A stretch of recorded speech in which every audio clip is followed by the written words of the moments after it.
Hi guys, I'm Jack, and tonight we're taking a warmer journey, much warmer. You can almost imagine the heat, not the modern kind, the beach kind, or summer with air conditioning, but the kind of heat that never leaves your skin. The kind of heat that weighs, that turns your breath into sand and time into stone. Now imagine carrying an amphora on your back with bare feet, burning on the stone steps of a temple. You're a body, among others, part of the mechanism that keeps the gods satisfied and invisible. It's night, but the sky still vibrates. There is smoke in the air, melted fat, incense, and sweat. You don't enter the temple, you feed it. And when you look up, you see the gold shining inside, but not for you. You live beneath the divine, and beneath history too. Today, we'll walk through that ancient world, not the world of pharaohs, but of the men who upheld them. And if this journey stirs something in you, leave a like, subscribe to the channel, and tell me in the comments where you're watching from and what time it is for you right now. Now, take a deep breath, turn off the lights, put on your headphones, let your body settle, and come with me to the edge of an Egyptian temple where you would never have been allowed to enter. But that, even so, you still had to keep standing.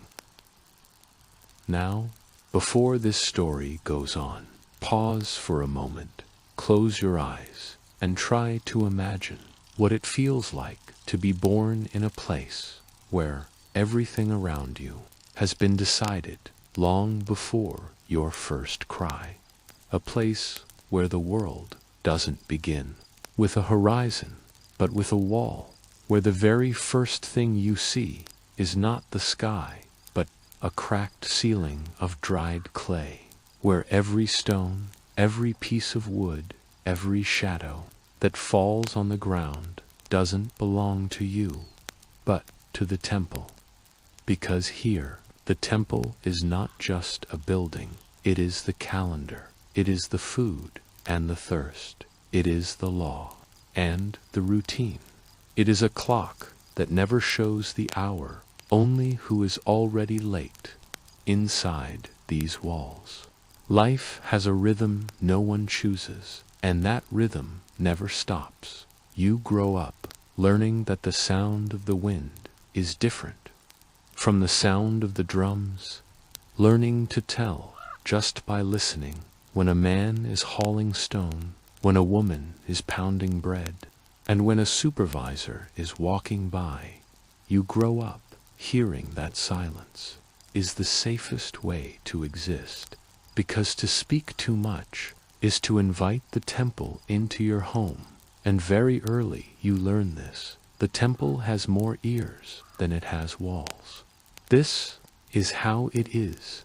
It is in this closed place, in this piece of world with no choice, that someone is born, that a child begins to discover the weight of heat, of dust, and of everything that never changes. And it is from here, from these low and narrow walls, that this part of the story begins. You grow up between walls that have no windows. The light enters as it can, cracking through slits of dry clay, through torn cloths stretched high above, as if the sky were something to be filtered. Your mother is already awake, even before the light. She doesn't pray. She sews. She stirs barley porridge with the same hand that, an hour ago, was rocking your little sister. And with that same hand, later, she will clean the courtyard floor of the scribes. where you're not allowed to play here. There is no free time here. The temple takes everyone's time. You hear the footsteps of the older men heading out early. They don't speak. Most of them have no teeth left, but they still carry stone, mud, and silence on their backs. One of them is your grandfather, Curiosity. It is known that some workers from the great temples lived in enclosed administrative villages like Deir el-Medina, where entire families were organized to serve the divine state. Their homes were tiny, and most of life took place outside them in shared spaces and dusty courtyards. Many never stepped inside the temple they worked for. Your little brother runs between the houses. He carries a shard of pottery as a toy.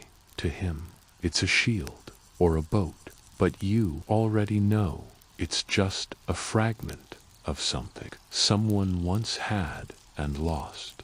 He won't learn to read. He won't become a priest. The temple ink is not made for hands like his, stained with grease and dried honey. He will grow up if he grows up, and maybe one day he'll take his father's place, who today stacks sacks of plaster with swollen feet.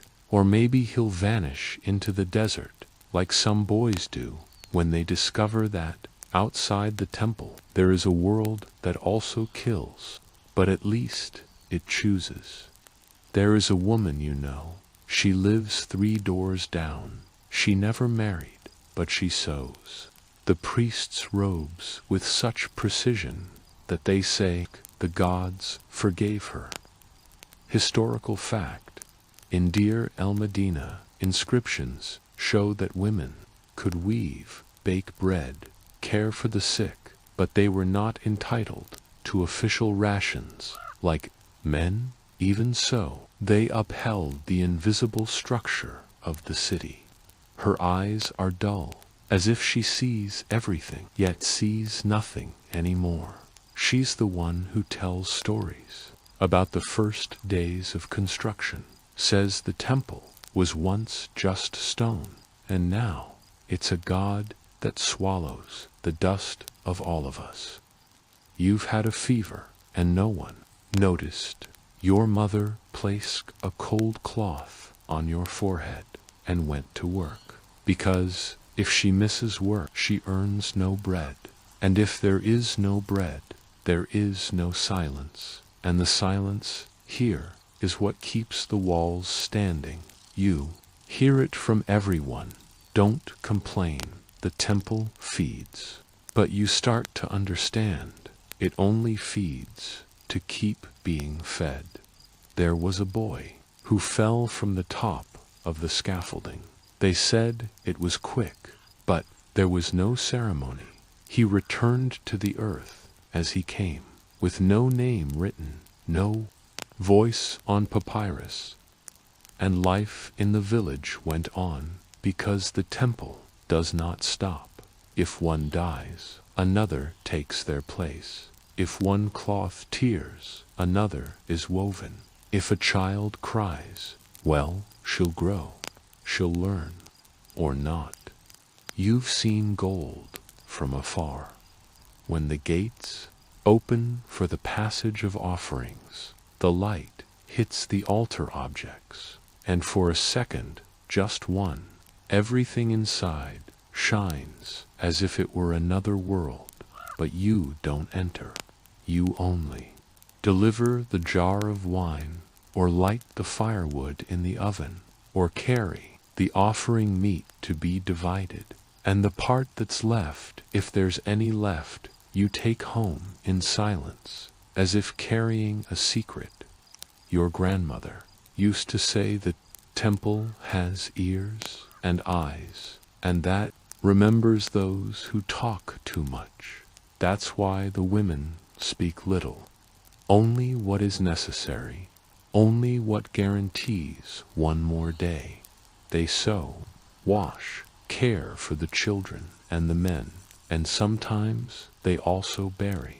They bury their own husbands. They bury small children. They bury what cannot be said, but they never fail to fulfill. One day, you find a tablet. It's cracked, but it has markings, scratches, as if someone, a boy perhaps, had tried to learn how to write in secret. You hold it carefully, look around, and hide it again, because, knowing too much, here is not freedom, it is risk. The temple does not want eyes that ask, it wants hands that obey. You see a man standing before the wall. He is old, very, uses a cane, and wears a tunic that was once white. They say he helped build the first pillars. Now, he has no home. He used to sleep near the columns, but the new overseer ordered him gone, so he stays there, still as if waiting for something, but nothing comes, and he remains there, being stone among stones. Curiosity in tombs of artisans and workers near the Valley of the Kings. Drawings were found that mocked the gods and the nobles. These graffiti reveal a form of silent resistance, even under surveillance. Some still dared to laugh. You hear a rumor, a new priest, young. He locked himself in the Golden Hall for days. They say he saw something, or that he hid something, but no one knows, and no one asks, because the temple does not like loose stories. It only accepts myths with a beginning, middle, and end, and preferably with a happy ending for itself. At night, you lie down next to your brother. He still dreams of the golden robes of the priestesses, but you already know too much gold hurts the eyes, and the shine is not made for hands like yours. You close your eyes and dream of something without walls, something that doesn't need to be held up by exhaustion and silence. But even in the dream, the temple is there, always in the background, like a drum, like an echo, like a god who does not sleep, because it is made from the wakefulness of all. You wake up before the sun, not because someone calls, but because your body already knows the weight of the day. The straw you sleep on is damp. The dawn wind slips through the cracks in the mud wall. The heat hasn't arrived yet, but there's already dust in the air, fine, suspended, like a warning. You sit up slowly, your bones crack, your hands are rough from the last shift in the field. They still smell of fermented grass and dried leather. The world outside doesn't move yet, but you already hear the sounds it makes when it wakes. A bucket being dragged, an animal grumbling in the distance, the snap of wood in a freshly lit fire. And in the distance, drums, not the drums of war. Those aren't heard here anymore, but slow, ritualistic drums, coming from the direction of the temple. It's offering day, or maybe it's Tuesday. You don't know the names of the days. You don't need to. There are no calendars in your home. Time is felt in the body, not counted, and the body says, it's time to carry. Your name was written only once in the sand, with a tamarisk branch. The wind erased it before the day ended. You live on the banks of the Nile, but far in Nonnet to see its beauty. Your life is in the mud, in the cracked earth, among the fields, the straw, and the weight of burdens that aren't yours. You put on your short linen tunic, the same one for weeks. stained with oil, faded by the sun, with stitches reinforced by hands that are no longer here. Your feet, nothing, only soles hardened by the hot earth. Before leaving, you run, your fingers over a piece of wood fixed to the wall, a reminder that others once slept here. Your father, your brother, someone who didn't come back. You cross the village in silence. Others are already on their way, some with baskets of figs, others with heavy jars. Today, like so many other days, you're going to the temple, but not to enter. No one like you enters. You serve, you carry, you clean. The temple is a presence. Even before you see it, you feel it. It's like a mountain made by human hands, imposing and yet alive. It exhales smoke and power. Reaching it takes time, but the path is always the same. Through the barley fields, along the beaten dirt road, past the gates that open just enough. You see it from afar. Tall columns, a roof gilded by the sun's reflection, walls covered in symbols you can't read, but know by heart from seeing them so often. At the entrance, priests dressed in white. They don't look at you, they never do. You're just part of the scenery, like the dust on the steps, like the sound of water flowing inward, but never out. The first task is to carry.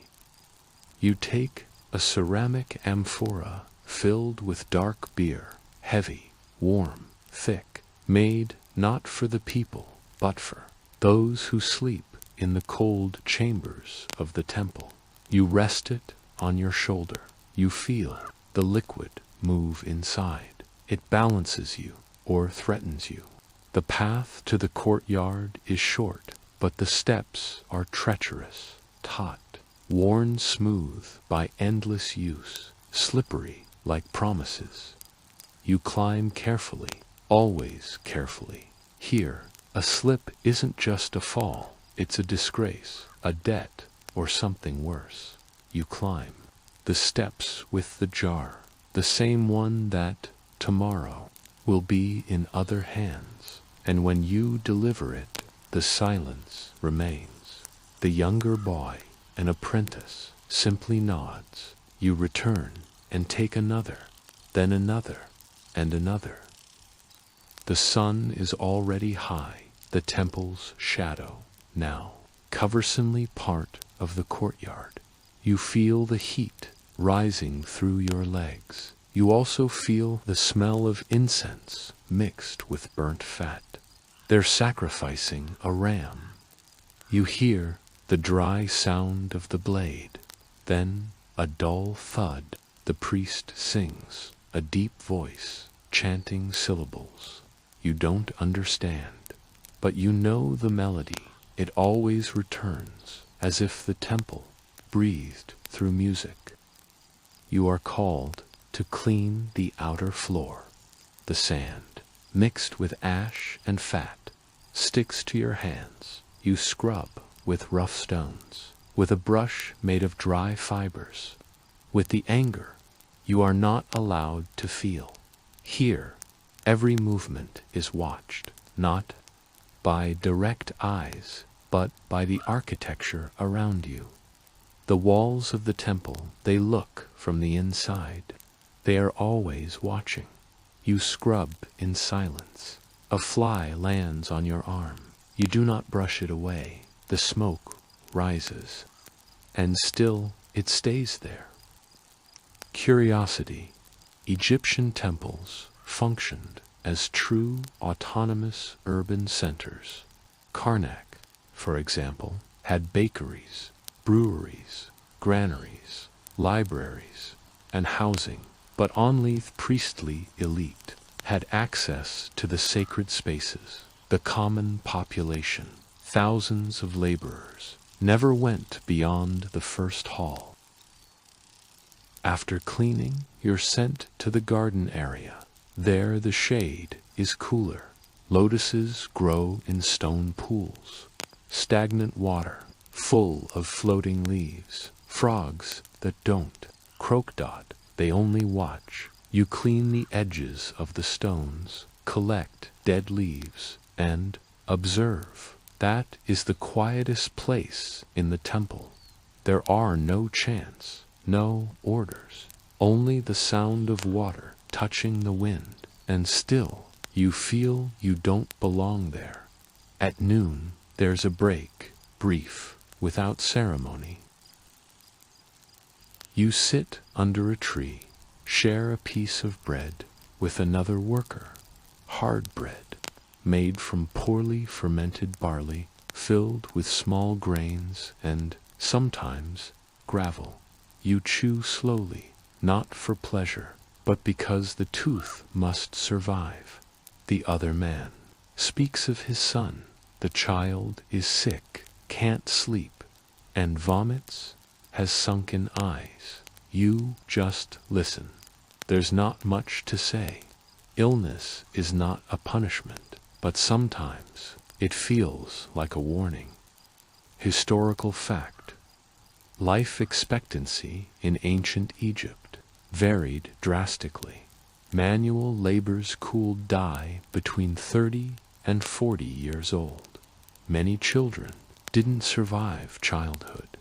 Mouth infections, parasites, malnutrition, and constant heat caused chronic weakness. Yet still, there was pride in serving the temples, even if that pride remained silent.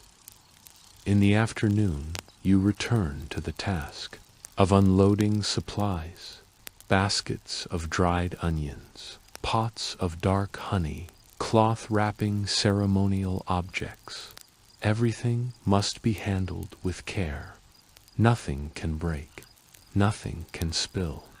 The oldest priest walks past you. He carries a carved staff with golden symbols. He walks slowly, but looks firmly.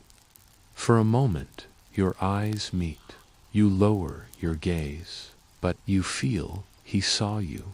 Saw you like one sees a tool, useful, necessary, but not admirable. You clean up the remains of the burnt offerings, collect what's left of the ox fat, reuse the wet papyrus fibers, but only to dry your feet. As you scrub the floor with coarse sand, you hear a prayer echoing from the columns, but it's not for you. You are only the echo that carries the prayer forward. At the end of the day, you return with red shoulders, hands covered in ash, and an empty stomach. But there's a certain hidden pride in that. You help keep the gods happy, even if they've never seen your face. Night falls, and the temple glows in the distance, lit by oil lamps.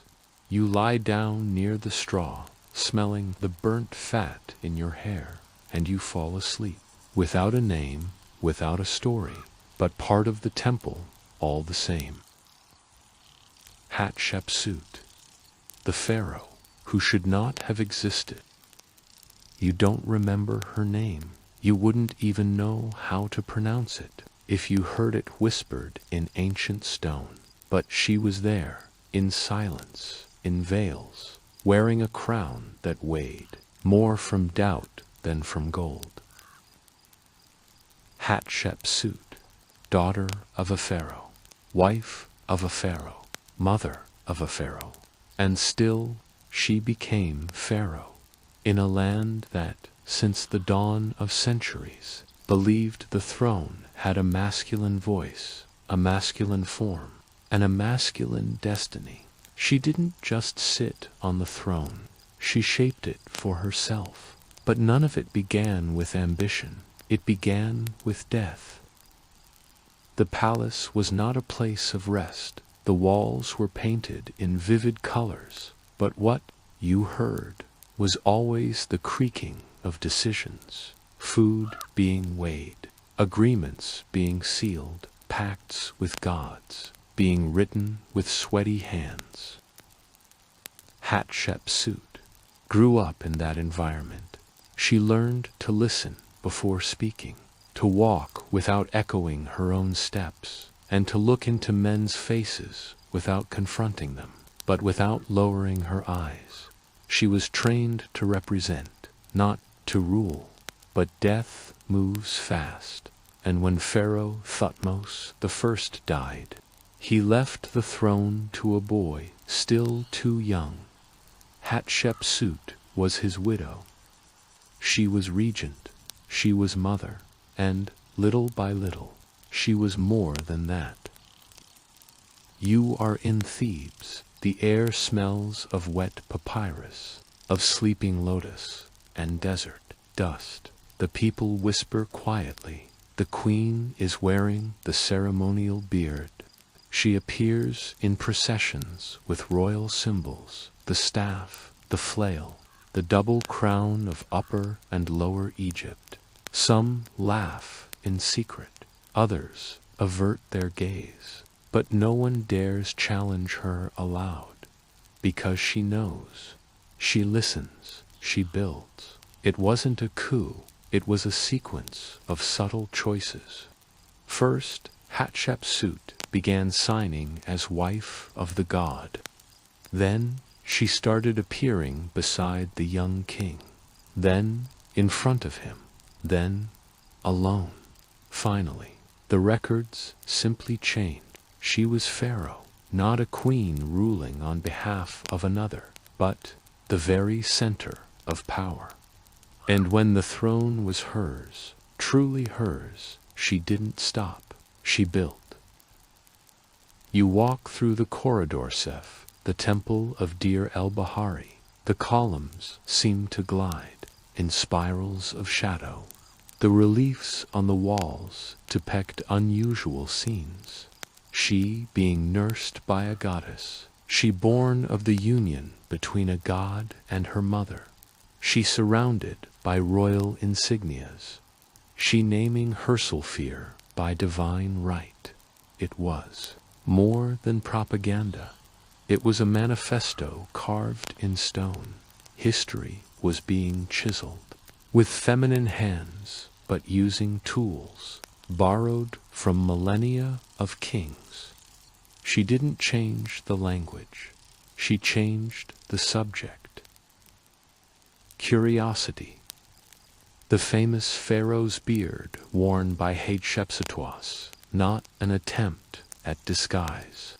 It was a traditional symbol of royalty, a ritual artifact made of metal or leather, fastened with straps. She wore it not to look like a man, but to look like a pharaoh, in fact. She was referred to as His Majesty in the records, with male pronouns, by convention, not by denial of gender. But Stonyhos, a short memory when envy grows. When Hatshepsut died, she was buried with honors, but not for long. Decades later, her name was hammered off the walls, her statues decapitated, her faces scraped off with copper tools, not by foreign enemies, but by Egyptian hands, perhaps by her stepson, Thutmose III, perhaps by unsettled priests, perhaps by time, by fear, by not knowing how to explain a woman who defied time without asking permission. Historical fact. For centuries, archaeologists did not know of Hatshepsut's existence. She was erased from most formal records. Only in the 19th century, with discoveries at Karnak and Deir el-Bahari, did her reign begin to be pieced back together. Today, we know she ruled for about 22 years, during one of the most stable and prosperous periods in ancient Egypt. But the absence of her name from so many royal lists was almost as effective as millennia of forgetting. You stand before an open tomb. the walls still carry traces of color: blue, ochre, burnt red, and there, in the center, a sarcophagus that's long been removed, empty. The tomb was reused, the body, perhaps relocated. The name nearly vanished, but something remains. You feel, inside that place, that this woman lived with a kind of active silence. Not the silence of submission, but the silence of construction. She didn't shout to be heard. She raised entire columns, and maybe that's why they were never truly able to bury her. The empty tombs and the doors no one has opened now are standing before a wall of stone. She doesn't shine. She doesn't display gold, nor grand inscriptions. She says nothing. She's just there, silent, heavy, immobile for millennia. But something about her feels incomplete. Maybe it's the tilt of the lower block, or a fine line between the joints, as if someone had started to push her and change their mind. Your hand touches the surface. It's cold, even in the desert heat, varnished by dust that doesn't move with the wind, a dust that seems to have chosen to stay. You don't know what's behind it, and no one does, and that might be the most unsettling part. Ancient Egypt left many records: hieroglyphs, papyri, statues, king lists, offering inventories. But it also left holes, blank spaces that shouldn't be there. Sealed doors without explanation. Luxurious tombs with painted walls, but no bodies inside. Graves too simple for kings we know existed. Shallow sarcophagi for enormous names, and in some cases, not even that. No name, no body, no remains. Only the architecture of what should have been an eternity, but was left empty. Archaeology, to the outside world, is made of discoveries: golden masks, jewels, intact papyri, eyes painted with coal, staring firmly into eternity. But for those who walk inside the buried chambers, it is made of gaps, of corridors that lead nowhere, of sarcophagi that were already open but not looted, of tombs begun and never finished, and of questions that arise not when the excavation begins, but when it ends, and no one knows what to say. You're inside a narrow gallery. It slopes down gently. The ceiling is low. The air is dry, but heavy. The walls are decorated. There are scenes of offerings, dancers, instruments, and gods with animal heads. Everything here suggests that someone important was meant to be buried in this place. But the central space is empty. No coffin, no mummy, no sign of haste. The dust is untouched. No recent marks, no looting, no disturbance, just absence, as if the dead had given up on showing up.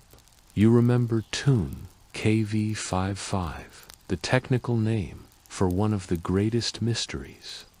In the Valley of the Kings, opened in the early 20th century, a sarcophagus was found, closed, sealed, with inscriptions erased, using bronze tools. Inside it, a body. But the coffin was feminine, the body male, the identity removed, face destroyed, the decorations ripped off in anger. For decades, Egyptologists debated Akhenaten, Smenkhare, a usurper, a symbol, or simply someone who was never meant to be remembered. Curiosity. In ancient Egypt, erasing someone's name was a form of posthumous punishment. Without a name, the soul could not cross into eternity. It was considered a death more cruel than physical death, the annihilation of memory. You walk through a ruined temple.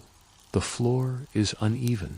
Fragments of statues are scattered as if gods had tripped over themselves. On a side wall, there's a walled-in door. It wasn't sealed in haste. It was built to never be opened again. No name, no seal, just a stone, slightly newer, as if someone knew that one day someone would be there, trying to open it, and had left a silent warning. Closed doors fascinate, especially the ones right in front of you, because they don't just hide what's behind them, they hide what someone decided not to tell. You remember the Temple of Osiris at Abydos. During excavations in the late 20th century, a hidden staircase was found, descending more than 100 meters down below. Unfinished columns, an underground courtyard, and silence. There were no inscriptions, no tombs, no meaning. It looked like a project interrupted or cancelled out of fear. Historical fact: the underground temple at Abydos, known as the Assyrian, remains misunderstood to this day. The architecture is unlike anything around it. The blocks are larger, older, deeper, and no official explanation has ever been fully accepted. You find another tomb, small, with inscriptions dedicated to a woman named Tomat, daughter of a priest, educated in the rituals of Isis. The tomb is decorated with scenes of her beside Anubis, but the body was never found. The space where the mummy would have been was sealed with common stones. The floor shows scrape marks, as if someone had removed the coffin long after the burial. Why? No one knows. In another corner of the desert, a tomb was opened, and inside it there were two mummies. One of the inscriptions read, "May the Lady of Music be received beside her protector." But both mummies were male, and the tomb was anonymous. Egyptologists dated the site to the end of the New Kingdom, a time of internal crises and silent agreements. No one wanted to change the inscriptions. No one dared remove the bodies, so they left it as it was and moved on. You sit in front of a cracked sarcophagus lid. It's partially buried. It was discovered by accident during the construction of a road in Luxor, but the Department of Antiquities never removed it. It stayed there, leaning, split in two, and today it serves as a stone bench for tired tourists. The name carved on it is lost, but the outline of a god's wing is still visible. Perhaps Horus, perhaps one of 1,000 other symbols that repeat until they disappear. You're walking now through the dark corridors of the Temple of Seti. The ceiling is covered in painted stars, the floor in bat footprints. Their secret passageways were carved at impossible angles. In a small niche, a list of names was found, a list of kings, but with one detail. Some names are erased, deliberately, not crossed out, erased with plaster, and repainted with blank spaces, as if forgetting was part of the original design. You notice something strange. Ancient Egypt was obsessed with eternity, but it was also a master of erasure. It knew how to tell stories in stone, and how to erase them forever. It knew how to bury a body with 12 layers of protection and sabotage its name with a chisel. It knew how to create tombs meant to be read by gods and build doors that should never be opened. You stand before one of those doors now. It's been sealed for nearly 3,000 years and untouched ever since. It has no handle, no inscription, nothing, only silence, and you, standing before it, wondering if curiosity's stronger than respect. You place your hand on it. The stone lightly vibrates with the heat of your body. Nothing moves, but for an instant, it feels like something on the other side placed a hand there too. You step back. You leave the door as it is. Some things perhaps shouldn't be revealed, at least not now, not by you. Maybe that door is there to remind us that not every absence needs to be filled, not every silence broken, and that sometimes mystery is what keeps the dead at peace. The luxury of priests who didn't work. You no longer feel your feet, nor the weight of the day, nor the ancient dust settled on your shoulders. Now you are somewhere else, not as a visitor, but as a gaze that passes through walls. Are inside the temple that was never yours, inside the rooms where the sun enters only through the upper slits and never touches the ground. Their routine is not made of labor, but of silence. Nothing is swept, nothing is carried, nothing is scrubbed with stones. There one waits. The priest is seated on an alabaster bench, his body reclined, his feet resting on a mat of dry papyrus, his eyes half closed before the filtered light. Beside him, a basin with perfumed water. In the water, petals. Perhaps they are lotus, perhaps not, but they float with a precision that seems to have been rehearsed. 4 generations. A servant holds a feather fan. Another brings a small bowl with honey and dates. The priest does not move, does not speak. He simply breathes, as if everything around him were part of the same offering. You observe the wall there, records of ritual baptisms, blessings given with sacred words, ceremonies that demand absolute silence.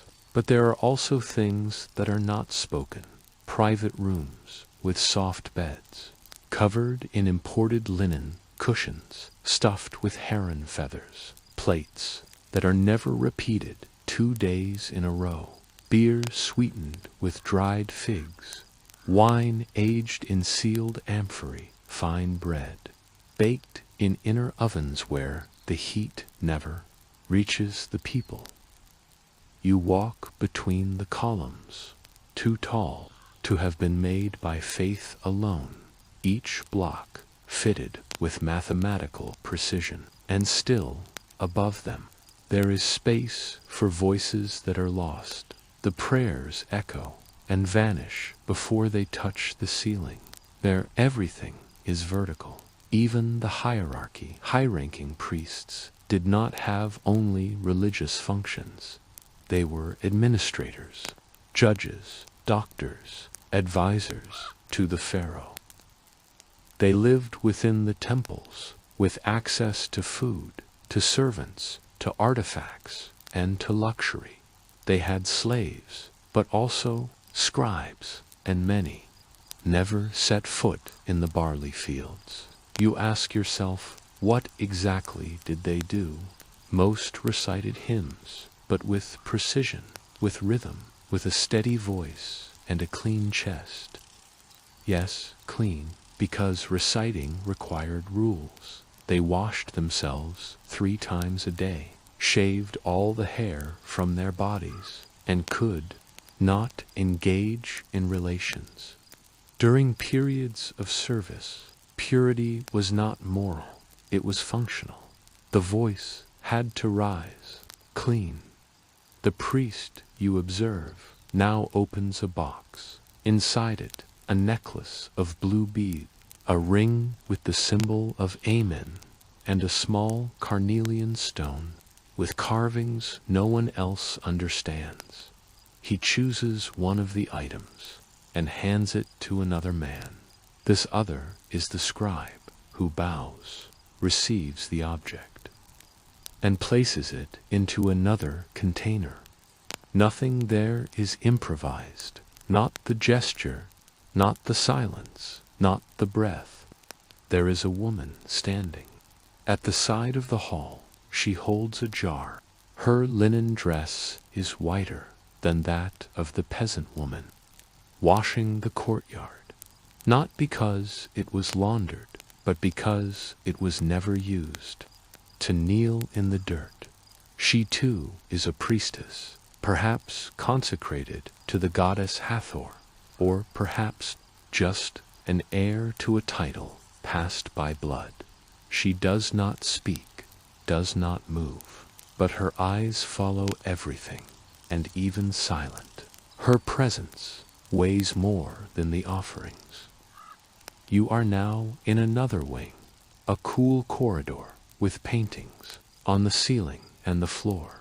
There rest the papyri, accounts of grain movement, inventories of jars, names of servants and animals.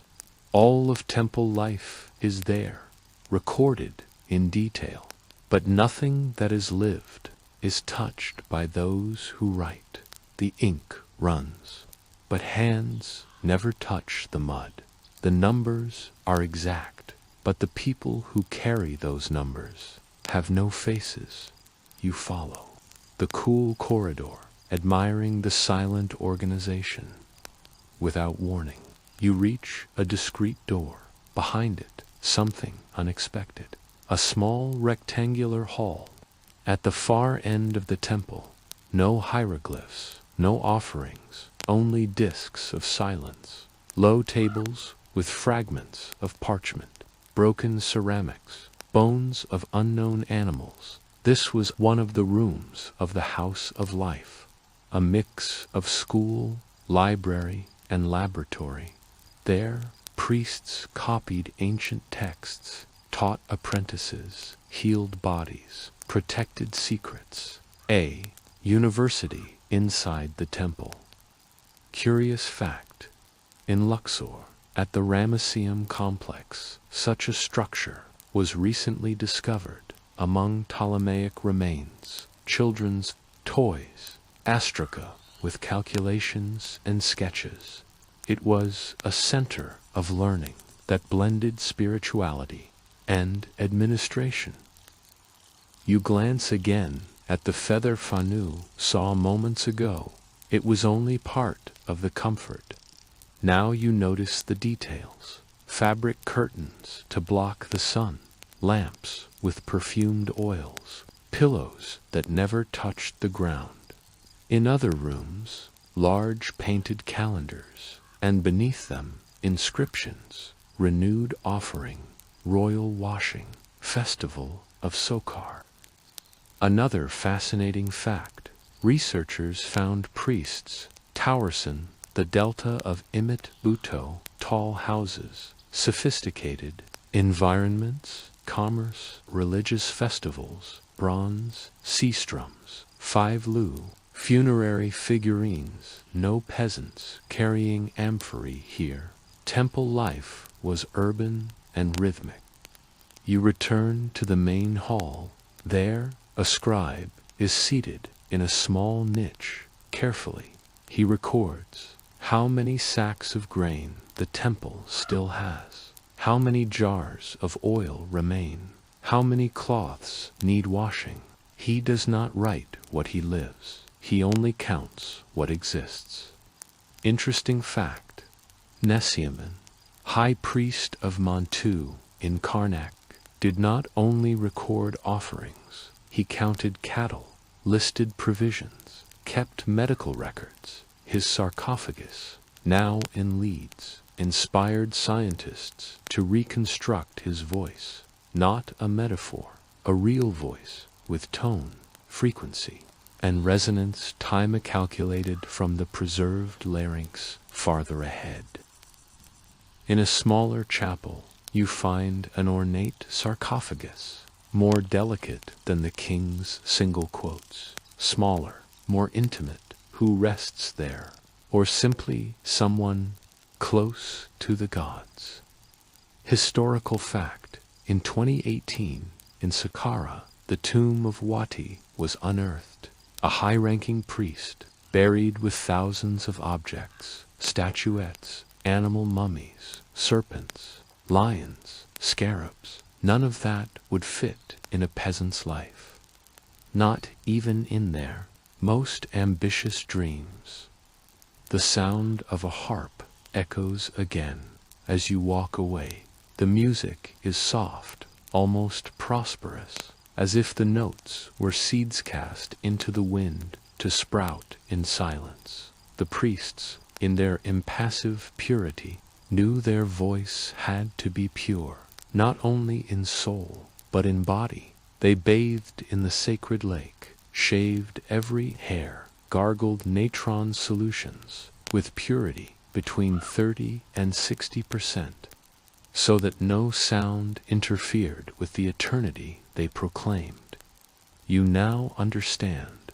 Luxury was not just appearance, it was ritual necessity. They lived like that. By demand, the temple asked for more than faith. It asked for cleanliness, order, absence of disorder, whether physical or spiritual. Meanwhile, outside, the world burned, bled, worked. To conclude, one last curiosity. From the Middle Kingdom to the Ptolemaic period, the central administration of Egypt was often more in the hands of the temples than of the pharaohs.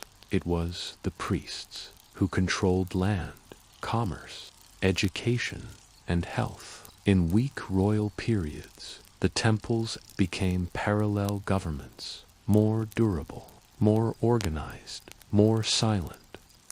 You leave through where you never entered. You pass again by the columns. Feel the difference in the air. Inside, there is no dust, no sweat, no haste, only control. You look one last time toward the courtyard. The peasant woman is still there, bent, washing an amphora, unaware that on the other side of the wall there is a world where no one carries anything. You walk away and finally understand that the temple was a machine, not only of faith, but of hierarchy. For someone to have a feather fan, someone had to pluck the bird. For someone to play the harp, someone had to carry the wood. And for a priest to remain in silence, 1,000 peasants had to sweat without saying a word. At the end of the day, everyone lies down, those who cleaned, those who sang, those who administered, and those who dreamed of the temple without ever entering it. Today, the temple remains, even if the columns have collapsed, even if the gods have changed names. The marks on the ground still tell what the papyrus forgot. You did not survive that temple, but it survived in you, in the inherited silence, in the memory of a world where no one knew the day, but everyone knew the weight of sand. Now, the world is different. Your room has solid walls.